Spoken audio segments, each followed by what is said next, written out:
নাসিমা পাইজ তার জীবনটা চলে গেল। তাদের গাফিলতির কারণে অনেক মানুষের অবস্থা তো খারাপ।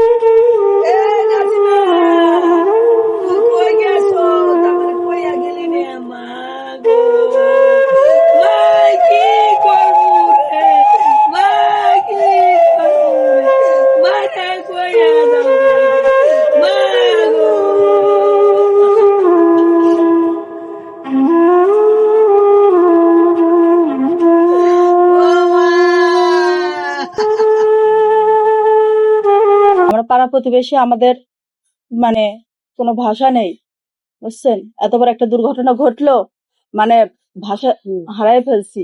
যে বিল্ডিংটা আজ কতদিন ধরে বলে ওইটা বলে সরানোর কথা, ভাঙার কথা, ভাঙে না। কিন্তু এরা কোন দায়িত্বশীল নিয়ে থাকে আমাদের বাংলাদেশের মানুষগুলো, যারা মানে কি বলবো এদের আমি মনে করি এদের কোনো দায়িত্ব নাই। যে একটা জিনিস দেখলো সঙ্গে সঙ্গে সেই জিনিসটা সরাই ফেলবে, ভেঙে ফেলবে। এই রাস্তা দিয়ে ছোট বাচ্চারা যায়, মানুষ যায়, প্রতিদিন ওই রাস্তা দিয়ে অনেক মানুষ যায়, যাতায়াত করে। কোন বিবেক, কোন বিবেকের কাছে নাসিমা পাইজ তার জীবনটা চলে গেল? সে অবশ্যই অবশ্যই তো তাদের গাফিলতির কারণেই তো কয়টা প্রাণ তো চলে গিয়েছে, কয়টা প্রাণ তো চলে গিয়েছে। তারপর আবার অনেক মানুষের অবস্থা তো খারাপ, বুঝছেন? তারা তো আজকে হাসপাতালে তো যুদ্ধ করতেছে। তারা কতদিন লাগবে তাদের সুস্থ হতে, ঠিক আছে? শুধু কয়টা চাউলের জন্য কেন এই ব্যবস্থাটা আগে করতে পারে না? 5 কেজি চাউল বা 5 কেজি আটা, এগুলো আগে থেকে টিসিবি যারা দিবে তারাও তো ইয়ে করে একটা নিরাপদ জায়গায় নিতে পারে। বা ওইখান থেকে তো কলেজের কর্তৃপক্ষ লোকজন তো বলতে পারে যে না, এই আপনারা এখানে থাকেন না, ওয়ালের এরকম সমস্যা, আপনারা অন্য জায়গায় দেন, বা অন্য একটা ভাড়া করেন, একটা দোকান বা অন্য একটা বাসাবাড়ি, যাই হোক একটা খোলা জায়গায় জিনিসটা ইয়ে করেন, যেন মানুষ নিরাপদে যায়।